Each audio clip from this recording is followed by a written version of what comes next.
அண்ணா வணக்கம்ண்ணா. வணக்கம்ண்ணா. உங்கள் பேருங்கண்ணா? என் பேர் ஜெயபாலண்ணா. என்ன ஊருங்கண்ணா? நான் சொந்த ஊர் திருச்சிங்க. சரிங்க. இங்கே கோயம்புத்தூர்ல வந்து 2011 ஓட்டிகிட்டு இருக்கேன். சரி சரி சரிங்க. வண்டி இப்போ வண்டி எடுத்து எவ்வளோ நாளுங்கண்ணா ஆகுது? 2018 எடுத்ததுங்க வண்டி. நான் 60/10 4வது மாதம் எடுத்தோம். சரிங்கண்ணா. எடுத்து வந்து ஓட்டிகிட்டு இருக்கோம். சரி சரிங்கண்ணா. எவ்வளோ மணி நேரங்கண்ணா இப்போ ஓட்டியிருக்கீங்க? இப்போ 11,800 மணி நேரம் ஓட்டிருக்கணும். 11,800 மணி நேரம். எப்படிங்கண்ணா? 11,800 மணி நேரம் ஓட்டிருக்கிறான். 2,500 மணி நேரத்தில் பம்பு கம்ப்ளைண்ட் வந்தது. பம்பு கம்ப்ளைண்ட் வந்ததுக்கப்புறம் எங்கள் அண்ணன் ஒருத்தன் வேலை செஞ்ச பம்பு மெக்கானிக்கு அவன் செஞ்சு கொடுத்ததுலேருந்து இப்போ 9,500 மணி நேரம் இன்னும் ஒரிஜினாலிட்டி அப்படியே இருக்குது. எந்த லோடு கீடு எதுவும் வாங்குறதில்ல. 20 RPM வைக்கிறான். ஒரு பாயிண்ட் 1.5 பாயிண்ட் கம்மியாகும் லோடை பொறுத்து. அதுக்கப்புறம் இப்போ கிளட்சி பிளேட் மட்டும் 2 டைம் மாற்றிருக்குது. ஆமாம், 11,800 மணி நேரத்தில் 2 டே கிளட்சி பிளேட் மாற்றிருக்குது. இப்போ மாற்றி ஒரு 1000 மணி நேரம். 5,800 ஒரு டைம் மாற்றுச்சு, 6,000 ஒரு டைம் மாற்றுச்சு. மொதல் வண்டி சோனாலிக்கு 40 HP வண்டி இருக்குது.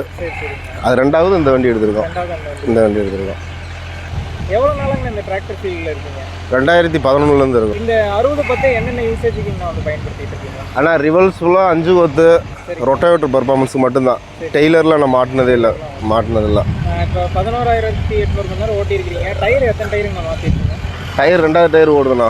2வது செட்டு டயர் ஓடுது. ஆமாம். ஃபஸ்ட்டு டயர் கம்பெனி டயர் 8,000 மணி நேரம் ஓடி இருந்துச்சு. இப்போ மாற்றி 4,000 மணி நேரம் ஓடுருக்கு.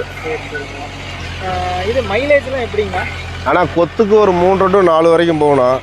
ரொட்டேவேட்டருக்கு 3, அதில் அதே மைலேஜ் தான். வாழைக்கு ஒரு 5-6 போகும். ஹெவி வேலைக்கு இதுக்கெல்லாம் வந்து ஒரு 4-5க்குள்ளே தானே போகும். ஆமாம். சர்வீஸ்லாம் எவ்வளோ மணி நேரத்துக்கு ஒரு டைம் பண்ணுறீங்க? ஆனால் கம்பல்சரி 300 மணி நேரத்துக்கு வரைக்கும் பண்ணிடுவேண்ணா. சர்வீஸுங்கிறது ஆயில் சர்வீஸுங்கிறது கரெக்டாக பண்ணிடுவேன். கிரவுண்ட் ஆயில் 2,000 மணி நேரத்துக்கு வரைக்கும் கரெக்டாக பண்ணிடுவேன். இன்னும் பிரேக்கு எந்த கம்ப்ளைண்ட் எதுவும் வந்ததில்லை. கையே வைக்கல. எதுவுமே பிரிச்சதில்லை. பம்பை மட்டும் ஒரு டைம் பிரித்து வேலை பார்த்துருக்கோம். இப்போ 5 கொத்து 9 கொத்துக்குலாம் என்ன RPM? ஆனால் அதெல்லாம் 15 வச்சோம்னா 14 ஓடணும். கொத்துக்கு எல்லாமே 15 ஹை ஃபஸ்ட்டில் போட்டு ஓட்டுவோம். இல்லாட்டி லோ தேர்டு போட்டுக்குவோம். இப்போ அதே மாதிரி ரோட் ரன்னிங்லாம் எவ்வளோ ஸ்பீடுங்க போகுது? ஆனால் ரோட் ரன்னிங் எவ்வளோ மிதிக்கிற வரைக்கும் போகணும். 20-25 வரைக்கும் போவோம். நம்ம சிட்டிக்குள்ளே சுற்றுறதெல்லாம் 20-22க்கு மேலே அதிகமாக போக மாட்டோம். நீங்கள் ட்ரை பண்ணி 25 வரைக்கும்? ஆமாம், 25 வரைக்கும் ஃபுல் ஸ்பீடு போகும். இப்போ அடுத்து வேறு ஏதாவது வண்டி பார்க்கலான்னு இருக்கீங்களா, இல்லை இதே வச்சு ஓட்டலாம்? ஆனால் வண்டி பார்க்கணும் தானே. அதான் நியூ ஹாலண்ட் வந்தால் கொஞ்சம் நல்லாயிருக்கும். நியூ ஹாலண்டே பார்க்கலாம். ஆமாம். இப்போ 55/10 HP பத்தாது.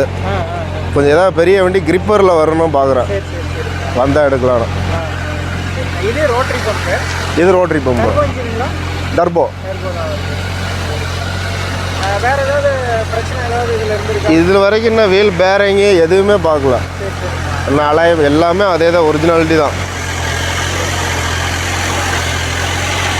அதிகபட்சம் இதில் எவ்வளோ நேரம் ஓட்டியிருக்கீங்க? அதிகபட்சமாக வந்து எவ்வளோ மணி நேரம் இதில் ஓட்டியிருக்கீங்க? ஆனால் இது அதிகபட்சமாக பார்த்தீங்கன்னா காலைல 6 மணிக்கு எடுத்து பகல் ஓட்டும் வாழைக்காடு, நைட்டு வரும் தோப்பு, அந்த மாதிரி ஓட்டிருக்கிறோம். இல்லை அதிகபட்சம் ஒரு 3 வருஷத்துல தான் இவ்வளோ டைமிங் கொண்டு வந்தோம். நைட்டு போல் ஓட்டிருக்கிறோம். இப்போ கொஞ்சம் டிரைவர் இல்லாதனால தான் ஸ்பேர் வண்டி வேறு பக்கத்தில் போட்டு ஓட்டிக்கிறோம். வண்டி கூட எடுத்து டஸ்கரு.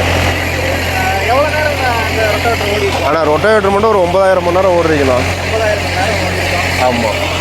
வண்டி ரோட் ரன்னிங் ஒரு 1000 மணி நேரம் ஓடி இருக்கோம். மீதி கலப்பை எல்லாமே சின்ன வண்டி இருக்கிறனால அதில் கொத்து எல்லாமே அதில் ஓட்டிக்குவோம். இது அதிகமாக ரொட்டேவேட்டர் பர்ஃபார்மன்ஸ் மட்டும்தான்.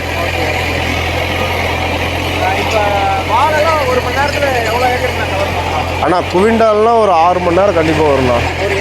ஒரு ஏக்கர் 6 மணி நேரம்.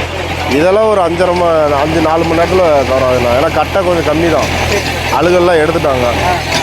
இதெல்லாம் ஒரு ஏக்கர் 4 மணி நேரத்தில் கவர் ஆகிடும். ஆமாம். இப்போ கிரிப்பர் தேர்டு டாப்பில் போகுது.